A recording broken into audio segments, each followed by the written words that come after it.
Please, আমি তোমাকে দেখে নেব। নিজে একা শান্তিতে বাড়িতে ঘুমোচ্ছ আর আমি এখানে জেলে পচে মরছি। কল্পনা করতে পারছো না ছেলেস, আমি তোমার কি ব্যবস্থা করতে পারি। Just wait and watch.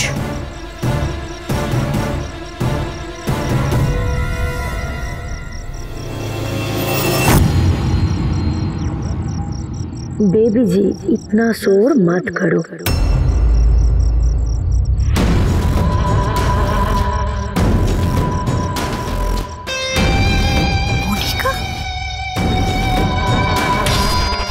আস্তে, এখানে কেউ জানে না যে আমি তোমাকে চিনি, আর এটাও জানে না ভাইয়াজির হয়ে আমি সব কাজ করি। তুমি এখানে? তোমাকে আমি সকাল থেকেই দেখছি, কিন্তু সকাল থেকে পাহারা এত কড়া থাকায় আমি ফিরিনি। আর এখন দেখো সবাই কিন্তু এখানে ঘুমোচ্ছে। মনিকা, আমি এখান থেকে বেরোবো কি করে সেটা আগে বলো।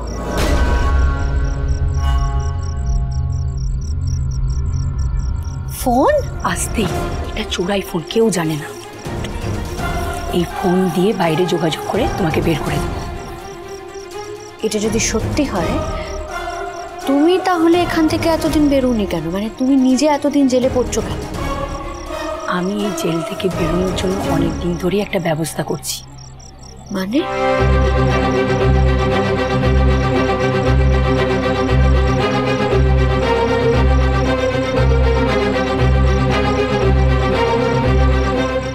আর আমি নিজেও অনেকদিন ধরে এখানে একটা পালানোর জন্য ব্যবস্থা করে রেখেছি। শুধু আজকের রাত বা কালকে সকালে একটা কাজ বাকি আছে।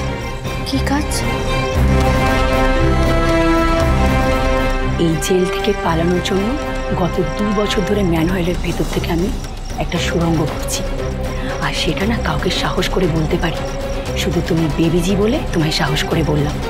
কিন্তু এই প্ল্যানটার জন্য দুজনকেই লাগবে, একজন পাহারা দেবে আর একজন বেরোবে। এখানে একটা কালকুঠুরি আছে, বেশি বাড়াবাড়ি করলেই ওখানে পাঠিয়ে দেয়।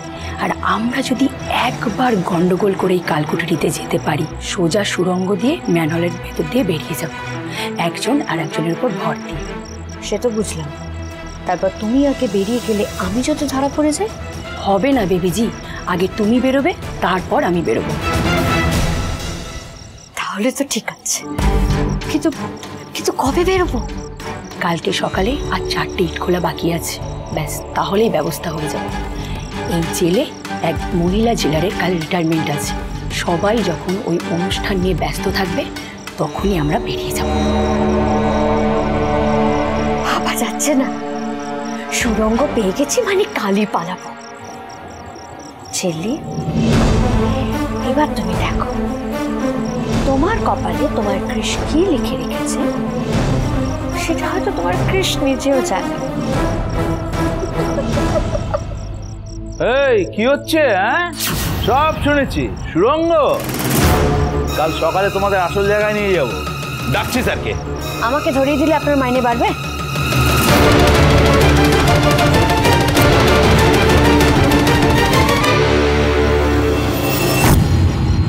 বাড়বে না, বরং যা মাইনে পেতেন তাই পাবেন।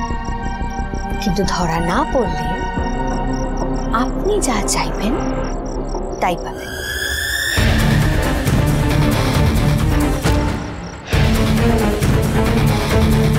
আমি শুধু একবার বাইরে বেরোই, আপনার অভাব রাখবো।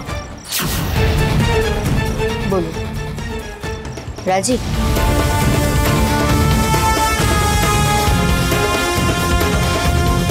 রাজি। বলুন কি প্ল্যান?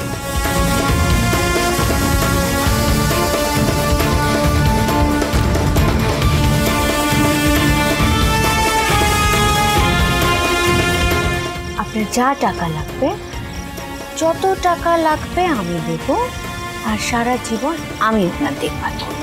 শুধু আমাকে এখান থেকে বেরোনোর রাস্তাটা আপনাকে বের করে দিতে হবে। হয়ে যাবে, তবে বলছিলাম যে এই বিভাগের বাকিটা কিন্তু আমার মতো নয়, মাথায় রাখবেন। কি ব্যাপার? বেশি মাতব্বরি করছিল স্যার, বলেছি কাল সকালে ম্যাডাম এলে টের পেয়ে যাবে।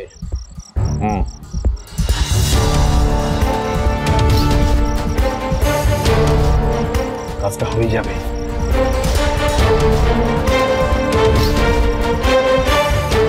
ঝিল্লি, এবার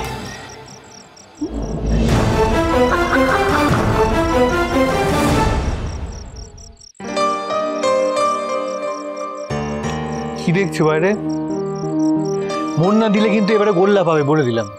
পড়াশোনা করো, পড়াশোনা মন দাও, সামনে পরীক্ষা। একটা কথা বলবো,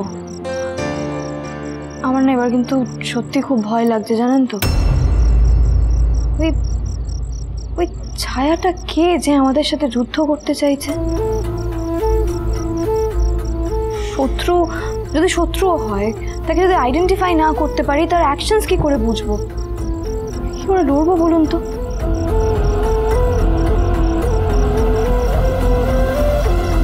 You're overthinking ছিল, কিচ্ছু হবে না। আর যদি কোনো বিপদ আসে ফিউচারে, আমরা সবই মোকাবিলা করবো, বলেছি তো।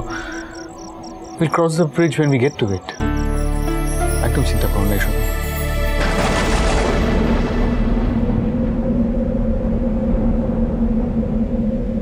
কি হলো বলুন তো, হঠাৎ ঝড় উঠেছে, এত জোরে হাওয়া দিচ্ছে, আবার কোনো নতুন বিপদ হবে না তো? দাঁড়াও, কি ওভারথিংকিং বললাম না? কিচ্ছু হচ্ছে না, সব ঠিক হচ্ছে। তুমি বেশি চিন্তা করছো, আর এগুলো সব কুসংস্কার, এরকম কেউ মানে নাকি? কিচ্ছু হচ্ছে না, জাস্ট calm yourself down, ওকে?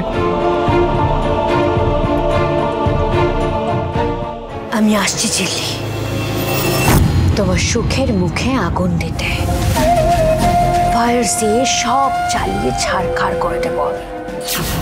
কারণ এবার তুমি এক অন্য খেয়ালিকে দেখবে, একদম অন্য খেয়ালি।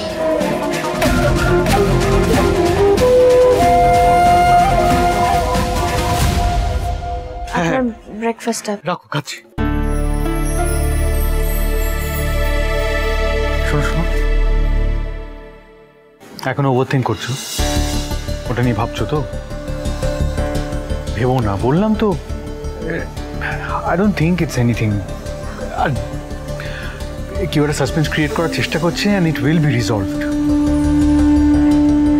আমার কি মনে হয় জানেন তো, খেয়ালি ওর লোকদের দিয়ে এইসব কাজ করাচ্ছে। বাড়ি থেকে বেরোনোর সময় তো থ্রেটও দিয়ে গেছিল, হয়তো যখন নিজের জেল থেকে পালাবে তখন আরো বড় কিছু ঘটাবে। সেরকম কিচ্ছু হবে না, আমি বলছি। ও আর আজকে আমি কলকাতায় যাচ্ছি, বুঝলে? একটা বড় মিটিং রয়েছে। এই ডিলটা যদি ক্র্যাক করতে পারি, ক্র্যাক করতে পারবো বলো?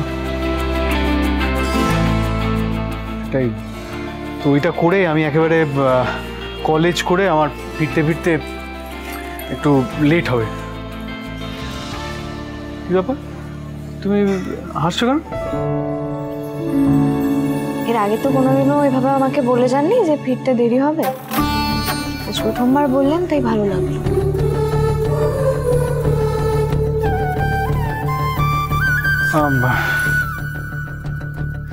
এটা তোমাকে দিয়ে যাই, এটা তোমার লাগবে। কালকে আমার জন্য তো তোমার পঞ্চায়েত যাওয়া হয়নি না। কি? কতগুলো বাচ্চা আছে শিমুলপুরে, তাদের কি কি বয়স, এসব তো লাগবে তাদের ভ্যাকসিনেশনের জন্য, তাই তো? হ্যাঁ, না মানে আপনি এগুলো কোথা থেকে পেলেন? আমার কাছে ছিল।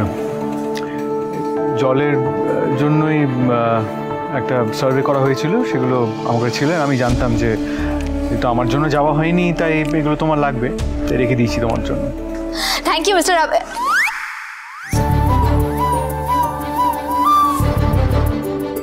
Thank you mister Singha Roy.